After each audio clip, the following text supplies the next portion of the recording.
kan kamu kan kalau saya nggak kan kamu juga punya usaha obat tradisional kan. Nah, mungkin kamu bisa kasih contoh nih satu produk itu pengolahan itu seperti apa. Iya. Jangan sampai itu masyarakat tuh berpikir bahwa eukaliptus tuh bisa buat ini. Akhirnya tuh dia langsung mungkin ngambil daunnya atau ngambil batangnya atau ngambil apa tuh langsung dia kemas lah atau langsung entah dia cara pengolahannya salah. Akhirnya malah nggak ada manfaatnya sama sekali. Betul kan? Coba kayaknya bisa kasih contoh deh, Bet. Nah. Jadi aku mungkin kasih contoh aja sih yang mungkin berdekatan dengan berhubungan tadi sama minyak eukaliptus ya, Oke. Kalau aku sih sediaan yang aku produksi itu contohnya obat tradisional, memang masih golongan jamu. Contohnya paling gampang minyak telon. Jadi memang bahan dasarnya semua kan pasti basisnya minyak dan rata-rata memang dari beberapa tanaman. Contoh ya, minyak telon itu komposisi utamanya itu adalah minyak kelapa, minyak kayu putih, dan juga minyak biji adas. Jadi memang ada 3 tanaman kan, minyak kelapa dari tanaman kelapa, kemudian minyak kayu putih dari tanaman memang kayu putih, kemudian yang terakhir minyak biji adas dari tanaman adas juga namanya. Nah, kalau di tempatku sendiri, karena seperti yang udah kita bahas tadi, aku nggak punya peralatan yang cukup untuk menghasilkan dari bahan mentah menjadi bahan yang sudah siap dipakai. Jadi aku ngambil atau beli bahannya tersebut, bahan dasar tadi 3 itu dari supplier. Nah, supplier ini tentu harus punya kualifikasi, misalnya nih contoh ya, kualifikasi yang tak maksud itu, misal aku beli minyak kelapa dari supplier A. Nah, supplier A ini pasti harus bisa menunjukkan seperti kayak ini, kita bilang itu kayak spesifikasinya, atau kalau dalam bahasa farmasinya itu kita bilangnya COA-nya, Certificate of Analysis. Jadi kita tuh tahu, oh bahan yang kita pakai atau yang kita beli ini memang bagus kualitasnya seperti itu. Nah, dari misalnya kita beli semua sudah bahan A, bahan B, bahan C kita beli, baru kita olah, kita proses lagi menjadi produk jadi tadi berupa minyak telon. Nah, prosesnya pun itu kalau di tempatku sih pakainya namanya homo mixer. Jadi mixer itu ibaratnya bukan kita jangan bayangin yang ada di dapur seperti itu. Konsepnya sih sama untuk penyampur. Tetapi ada spesifikasi khususnya. Contoh nih, karena penggunaannya minyak. Jadi untuk menghindari korosi, kemudian untuk menghindari lagi dari karat, kita menggunakannya full semua bahan dari homo mixer itu harus dari stainless steel yang tidak meninggalkan residu pada produk ketika penggunaan, seperti itu contohnya. Kemudian untuk spesifikasi misalnya itu dari alatnya. Kemudian di mana akan memproduksinya? Nah, di situ ada ruangan khusus. Di mana ruangan itu memang misalnya contohnya harus bersih, bebas dari partikel kasar ya. Kita katakanlah dari debu atau dari sampah-sampah itu harus bersih, harus ada tempat sampah yang tertutup seperti itu. Kemudian lampu penerangan harus jelas. Kan nggak mungkin kan kita misalnya kerja dengan penerangan yang minim. Itu bisa menimbulkan misalnya kesalahan yang disebabkan oleh human error seperti itu.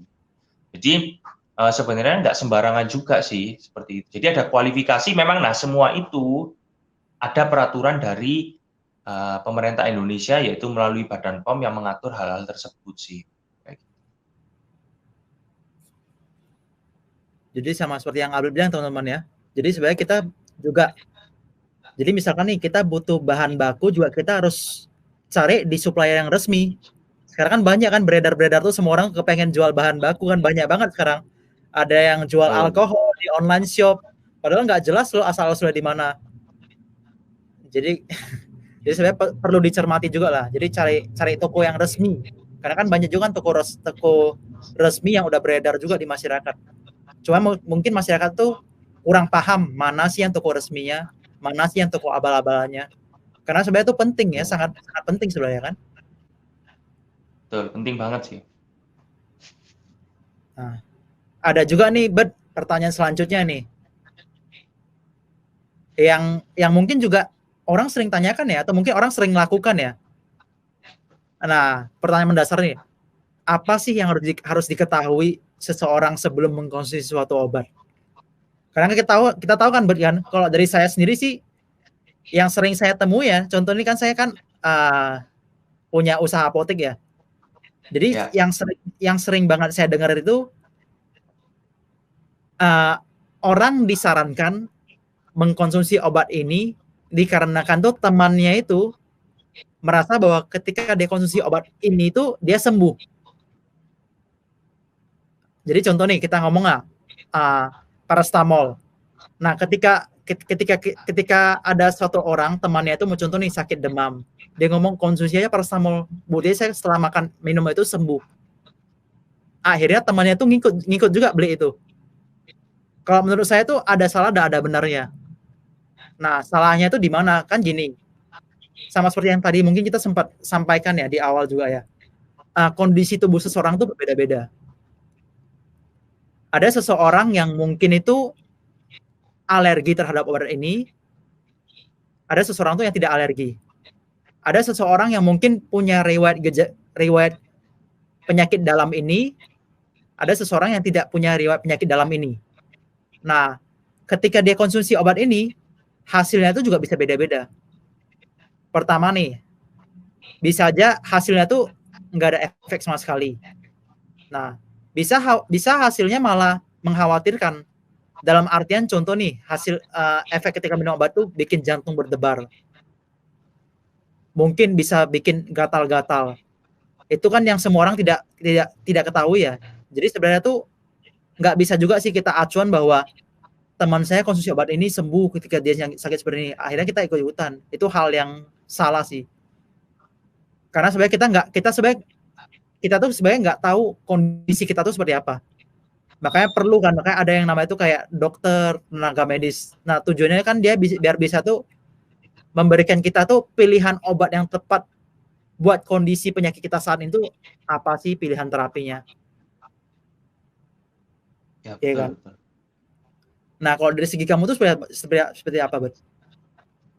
Kalau dari pendapat aku sendiri sih sebenarnya hampir sama sih kayak yang kamu bilang. Jadi sebenarnya kalau ada itu karena seperti ini sih, kayak terkadang itu kan seperti misalnya nih, aku tanya ke kamu, aku sekarang ini lagi pusing, biasanya kamu minum obat apa? Nah, otomatis kita mungkin sebagai teman kan kita pasti menjelaskan, oh, aku kemarin juga mengalami pusing seperti itu, dan aku misalnya mengonsumsi obat A, sembuh loh aku kayak gini. Nah, otomatis kan teman kita yang kita beri info, mau nggak mau kan dia akan mencoba karena merasa temannya itu sembuh, tersugesti. Padahal sebenarnya kalau mau ibaratnya mengikuti cara yang benar, satu obat yang sama belum tentu bisa digunakan untuk dua pasien yang berbeda.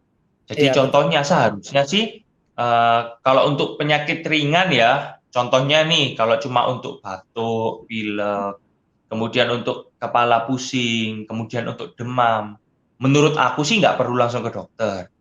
Perlu cukup contohnya nih ke apotek, bisa tanya ke apoteker. Apoteker nanti akan memberikan konseling singkat sih. Jadi misalnya yang ditanyakan gejala apa yang kamu rasakan, ya kita tinggal bilang, aku misalnya saya terasa pusing. Kemudian apakah pusingnya separuh atau tidak, migrain atau tidak, seperti itu. Kemudian nanti bisa dijelaskan juga, apakah pasien ini atau saya misalnya sebagai konsumen ini punya alergi obat. Kemudian apakah punya penyakit lain? Contoh nih ya, misalnya saya merasa pusing, tapi saya itu punya misalnya penyakit jantung atau atau angka kolesterol saya tinggi. Nah, kenapa hal itu penting ditanyakan? Karena ada beberapa obat yang memang memberikan efek yang kita inginkan, tapi jangan lupa dia juga bisa memberikan efek samping yang lain, di mana efek samping tersebut merugikan kondisi pasien tersebut. Ya contohnya nih yang paling gampang. Misalnya untuk mengobati pusing.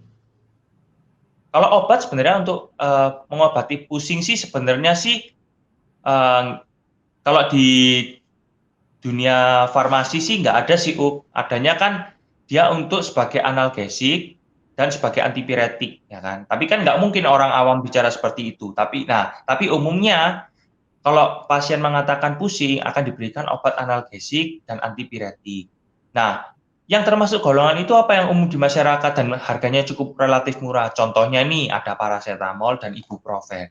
Nah, kapan pasien itu akan memilih menggunakan paracetamol? Atau kapan pasien tersebut akan menggunakan ibuprofen? Sebenarnya kalau pasien dalam keadaan normal, keduanya bisa dipilih. Yang mana ingin pasien gunakan. Nah, tetapi kalau misalnya pasien sudah lansia, misalnya usia 60 tahun ke atas, punya penyakit bawaan seperti yang tadi aku udah jelasin, kemudian ada beberapa alergi, contohnya nih, ternyata dia alergi paracetamol memang. Jadi misalnya dia memang sebelumnya itu punya riwayat ketika mengonsumsi paracetamol, misalnya menimbulkan efek samping, misalnya malah mual seperti itu dan efek yang tidak diinginkan, maka ketika dia datang ke apotek pasti dianjurkan untuk menggunakan ibuprofen. Dan begitu juga bisa sebaliknya. Jadi banyak faktor sih, jadi nggak sembarangan kita bisa percaya dengan teman kita mengonsumsi apa, itu nggak salah juga. Tetapi itu tidak bisa kita jadikan acuan untuk kita juga mengonsumsi obat yang sama. Tapi perlu kita tanyakan kepada petugas kesehatan yang memang berkompeten untuk memberikan kita jawaban yang cocok atau obat yang tepat buat kita. Gitu sih kalau menurut aku. Iya, dan lagi itu wajib diketahui juga ya. Sebenarnya kan yang dosis setiap obat dosis obat untuk setiap orang kan beda-beda kan. Nah, Ya, itu juga harus betul.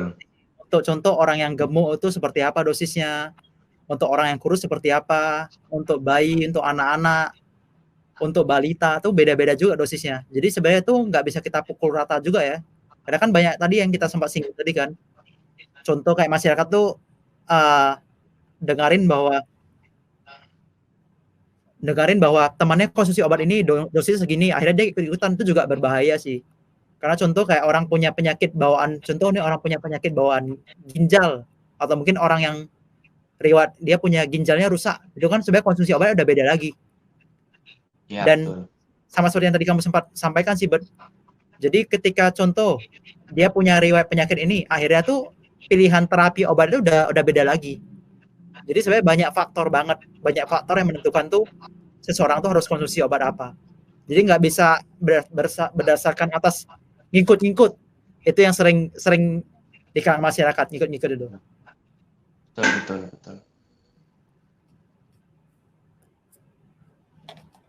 Wah. Nah, harapan kita sih,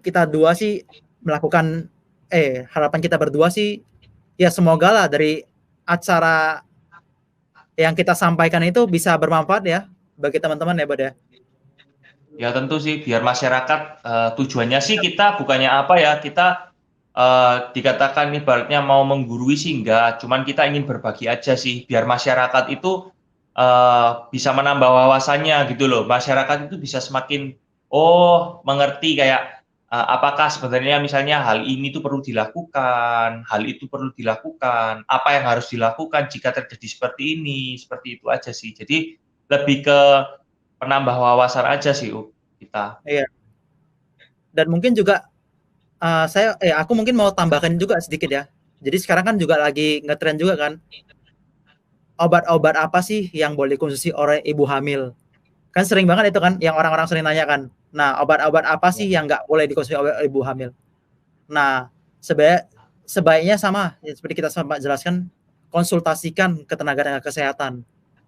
Tenaga kesehatan banyak tersebar kok. Contoh tersebar di apotek, ada apoteker, tersebar di rumah sakit, ada dokter, ada perawat, banyak. Jadi silakan tanyakan ke orang-orang yang mungkin lebih kompeten dalam hal ini. Kayaknya udah cukup panjang juga ya, Bud ya kayaknya ya. Sesi Ya sharing nggak kali. terasa ya udah kita ngomong hampir 1 jam nih. Iya, semoga lah ya apa yang kita sampaikan itu bermanfaat ya dan mungkin didengar juga oleh masyarakat. Nah, Bud, mungkin ada nggak sih pesan bukan pesan juga ya, kita ngomong tuh saran atau mungkin masukan untuk teman-teman di masa pandemi ini?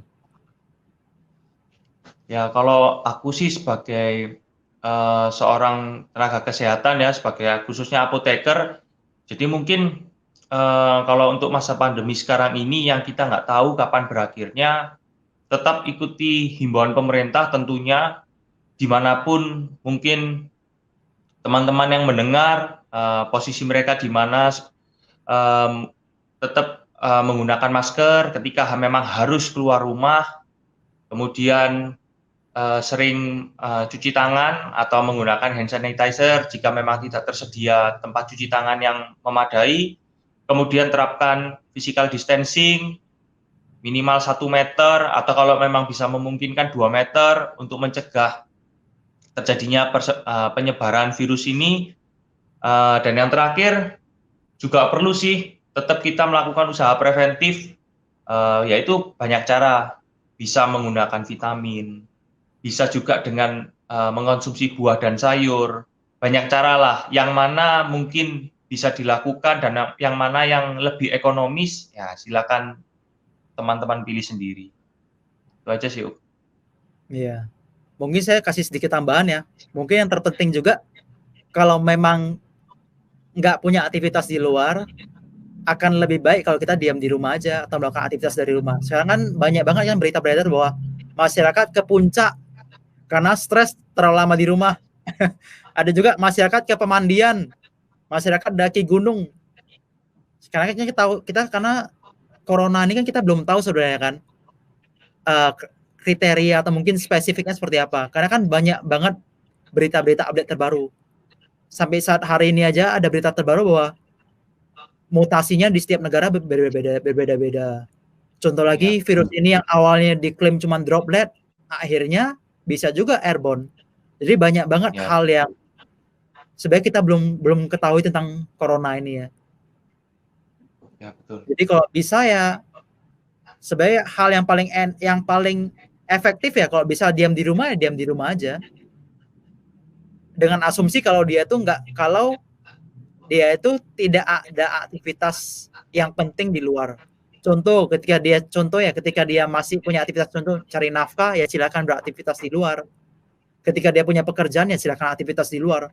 Tapi tetap tadi menjaga diri sesuai dengan protokol kesehatan tadi ya. Ya, betul. Wah, sekian dulu ya Bud ya untuk take video kali ini. Ya, harapan kita semoga semuanya tetap sehat ya dalam kondisi pandemi ini. Dan bisa beraktivitas secara normal. Nah, sampai ketemu ya teman-teman di video selanjutnya. Jangan lupa like video ini jika bermanfaat dan jangan lupa juga subscribe video ini.